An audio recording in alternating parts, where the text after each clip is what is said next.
दोस्तों नमस्कार।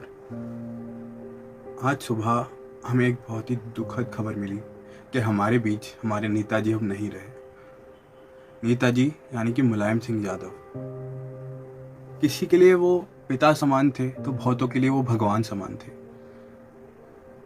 आप अगर सैफई साइड, इटावा और अय्या साइड जाते हैं तो वहाँ पर आप जाकर जानेंगे कि कई लोगों के लिए उनका दर्जा भगवान का दर्जा है।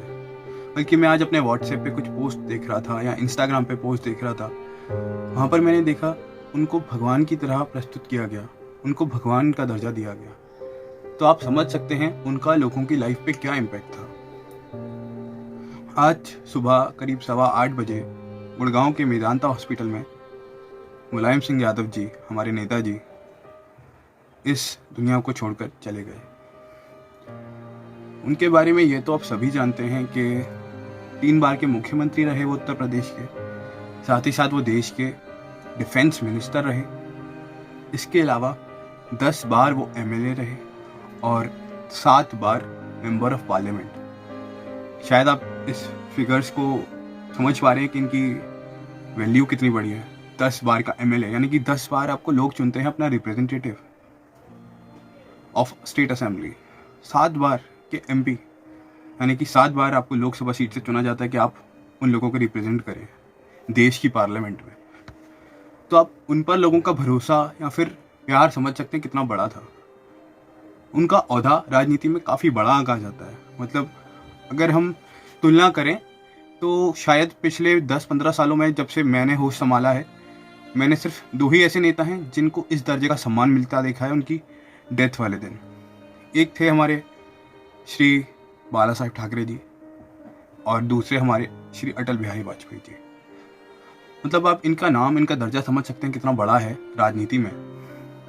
उसी तरह से मुलायम सिंह यादव जी ने भी अपना नाम बहुत बड़ा बनाया। बताया जाता है इनिशियल डेज में वो सैफई के एक गांव से बिलोंग करते थे और एक पहलवान थे।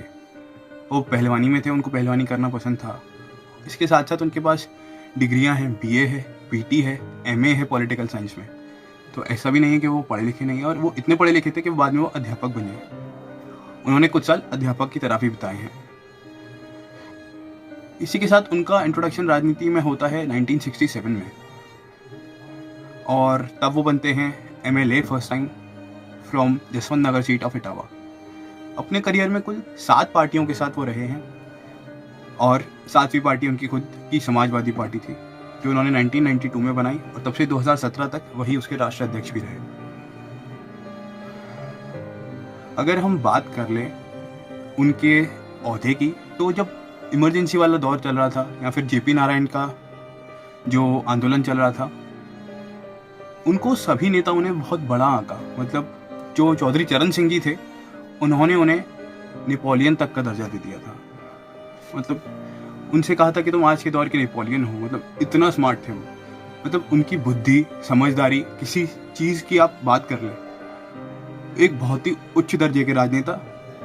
और इसीलिए शायद उनको सम्मान मिला कि लोग उनको नेताजी के नाम से बुलाते हैं आज भी। 1989 में फर्स्ट टाइम वो सीएम बने उत्तर प्रदेश के। उसके बाद 91 के दौर में उनकी सीट चली जाती है। उस दौरान वही सब जो राम मंदिर वाला विवादित ढांचे वाला केस हुआ, और उसके बाद 1993 में वो दोबारा से सीएम बनते हैं 1996 तक के लिए।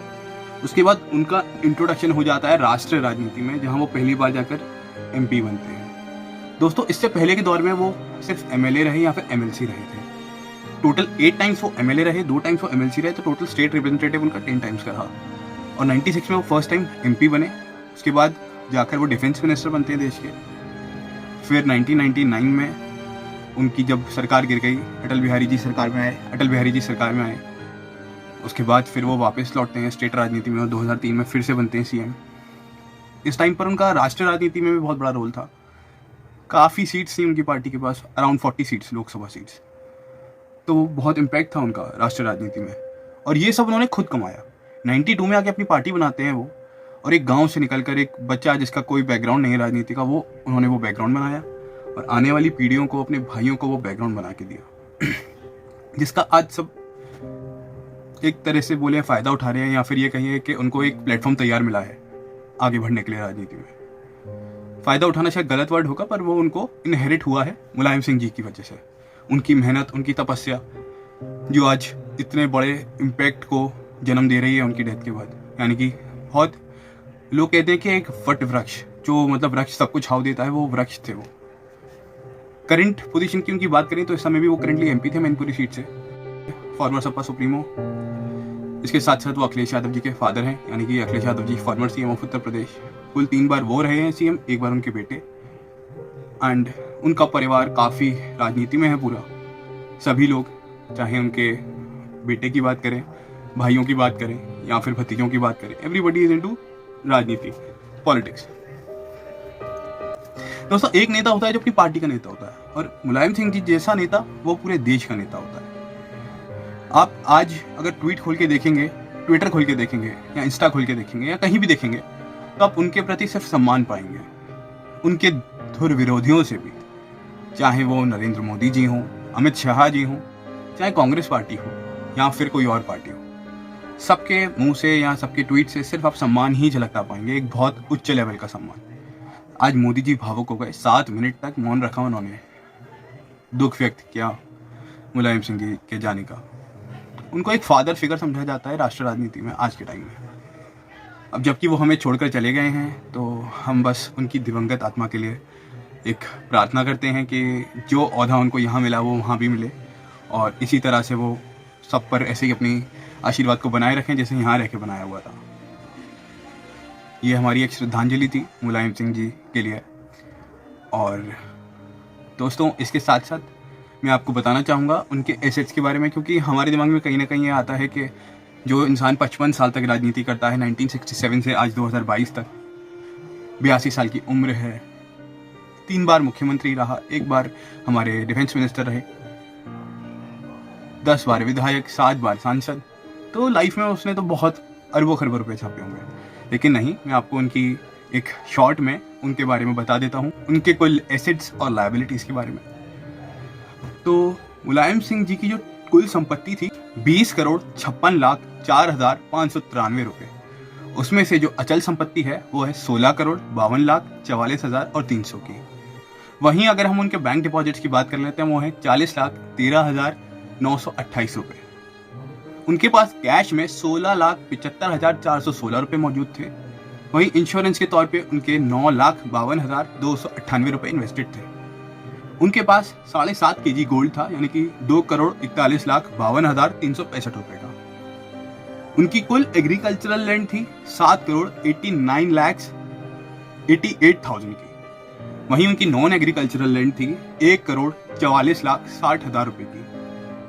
वहीं उनकी जो रेजिडेंशियल प्रॉपर्टी थी यूपी में, उसका जो आज के हिसाब से रेट है वो है 6,83,84,566 रुपये। इसी के साथ साथ उन पर कुल 2,20,55,657 रुपए की एक लायबिलिटी भी है, जिसमें से उन्होंने 2,13,80,000 रुपए अपने बेटे यानी कि अखिलेश यादव जी से लिए हुए हैं। तो ये थे कुछ मुलायम सिंह जी से जुड़े दस्तावेज, उनकी टोटल एसेट्स या फिर प्रॉपर्टी के बारे में। अब अगर हम ये बात करें कि उनकी इनकम क्या रहती थी, तो पिछले 10 सालों से जो उनकी इनकम का एवरेज रहा है वो करीब 20 लाख रुपए से लेकर 35-36 लाख रुपए सालाना के बीच रहा। उनकी वाइफ साधना जी का भी जो रहा वो भी करीब 32 लाख 30 लाख के अराउंड रहा। तो ये था एक छोटा सा वीडियो हमारी श्रद्धांजलि के तौर पे हमारे नेताजी श्री मुलायम सिंह यादव जी के लिए। हम अपने हाथ जोड़कर उनको नमन करते हैं और श्रद्धांजलि अर्पित करते हैं। भगवान उनकी आत्मा को शांति दे और उनके परिवार को हमारी सद्भावना। इस वीडियो में बस इतना ही। आपसे मिलते हैं किसी और वीडियो में, तब तक के लिए धन्यवाद।